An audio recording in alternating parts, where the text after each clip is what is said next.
once more. Obviously, under Brian Clough, they did in fact win 2 European Championships, which was unbelievable at the time. They were a team who didn't really... No one really knew anything about them, and then all of a sudden they started winning trophies every year. Really, it was really interesting. I actually watched the documentary on that last night, and it just inspired me to just do this series, get more episodes of this series done, and I'm really looking forward to this. Hopefully, obviously in the first season we are in the Championship, so I'm hoping we can get promoted into the Premier League straight away. Automatic promotion, possibly even playoffs, but I just don't want to get that much nervous going into the playoff final, etc. So I just want to win the league, get a bit of silverware, possibly do a decent cup run, but the main objective is definitely to get through to the Premier League. Sorry, I just see on the sides, guys, I'm actually doing a border. It's kind of like a Sky Sports border. If you guys do actually like that, definitely leave it in the comment section below. If you don't like it, I'll just get rid of it and just do normal FIFA. I see there, breaking news, James HD has been given the manager role at Championship side, not Forest. In his statement earlier, James said that he joined because of the ambition of the club, and he believes that the club has bags of potential and will become a force in Europe one day. That's kind of just trying to make the series more realistic, sort of just adding storylines, etc. I just saw at the bottom it said like training, etc., transfer rumours, academy. It gives a bit more realism, I think, and it definitely will give a bit of a storyline to the Cream Mob. But as you see here, just going through a few of our transfer targets, we are actually adding to the scout, just getting our scout to go over there and have a look at them and obviously inquire how much we are going to have to pay for these sort of lads and their wages, etc. Looking at the team, we're just changing a few things up, and to be honest, I was quite surprised when I actually found the team because they've got decent Premier League standard players, really. You've got the likes of Henry Lansbury, 71 rated in that composition, just sits behind Britt Assombalonga, and definitely looks like a very decent player. You see there, Ravel Morrison's inquiry was 14 million, so that is definitely out of our price range. We will not be getting him in that first season. Possibly we could get him in the second season, but it's not really likely that we'll definitely get him in the first season. I see there, Jack Grealish, Aston Villa do in fact say that they want 4.6 million, and we don't have 4.6 million money, everyone 3.2, so we've gone for a loan deal, and Aston Villa did in fact accept that. He's only on 2,250 a week, which isn't too bad, and Jack Grealish bags of potential, this guy, and hopefully we can definitely get him on a permanent basis next year if we are in the Premier League. Obviously that is going to help because we're a Premier League side, and it may just swing things over that he wants to play for a Premier League side if we do in fact get promoted. Another player we're going for is Naki Wells. We're just getting our scout to go and have a look at him and inquiring. This guy's an absolute fox in the box, and as you see, Huddersfield do in fact come back for a 1.7 million offer.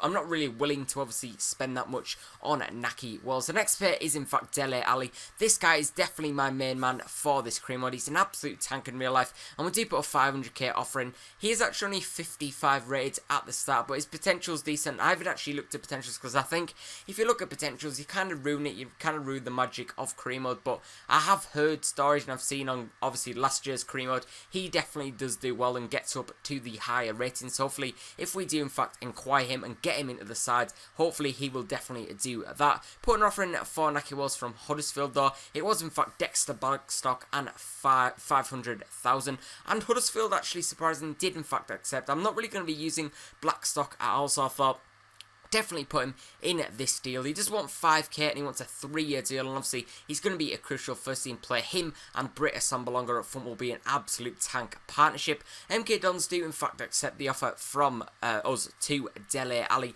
the CDM 18-year-old, bags of potential. Like I said, he wants 1,500 and a 4-year deal, and we definitely were willing to give him that because he's an absolute tank. I see there, Naki Wells does in fact accept the contract, and now he is now at the City Ground, a Nottingham Forest player. Guys, I'm so excited to see how him and Britt Assombalonga up front do together. I think the both foxes in the boxes know where the back of the net is, and they're just unbelievable, really, guys, and I'm really hoping they can form a great partnership and just strike us to that Championship first position. The first offer for Dele Alli was actually rejected from the young lad. He did in fact say that he doesn't believe he's going to get the role that we offered. We did actually say he's going to be a crucial first team player, and he obviously doesn't think we're going to be that. I was quite surprised, to be honest, because why wouldn't you think it? If I'm saying it, I'm not joking. I'm going to give him that crucial first team player. He's going to be in the starting 11.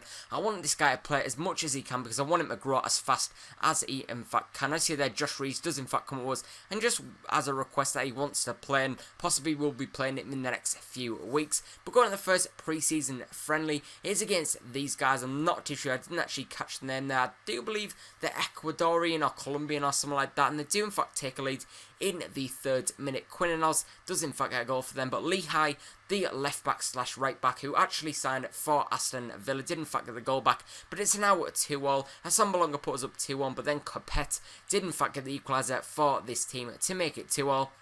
And we do, in fact, draw our first pre-season friendly against that Colombian side. Not too bothered about pre-season, I see there, the league objectives. The board do, in fact, want us to reach automatic promotion, and definitely I have the same faith in that. I really do think we have got the strength and depth, the squad, to definitely push for those promotion spots. Dele Alli did, in fact, accept the contract off, and we did, in fact, accept him into the club. So that is now 3 new players into the side. Really happy about that. Going the second pre-season friendly, and straight away, guys, we did actually take a 1-0 lead. Jerez Silva, though, did in fact get a red card in the second minute, but then a penalty from Henry Lazzi did in fact get the goal. I don't really like simming games, to be honest, because a lot of the time when you actually sim games on FIFA, and well, this did happen in FIFA 14, your players get injured with daft little injuries, and sometimes they could be out for months, and it's just kind of like really annoying because you had no like take over that. You couldn't do anything about that injury, but we do in fact beat that guy 2-1. But going into the 3rd and final game of this episode in pre-season is in fact against Cercle Bruges, who are in fact a Pro League Belgian side. They do in fact take the lead though in the 7th minute, boy, and then they do in fact get another goal, but Sambalong gets a goal back to make it 2-1, and then Tesh from Hamburger FC, we did actually sign in real life. Antonio, like I said there's a daft little injury. He does in fact get an injury in the 46th minute. Henry Lasby gets the 3rd of the game, putting us up at 3-1, and we do in fact beat that, but the whole highlight of that was I saw Antonio get that injury, and I thought, oh my god, how long is he going to be out for? I was really panicking, to be honest, because he's definitely one of our better players, but he's only out for 2 days, which isn't too bad. This was episode 2 with the Nottingham Forest Career Mode. If you guys did in fact enjoy this video, definitely like, comment, subscribe for more daily FIFA content.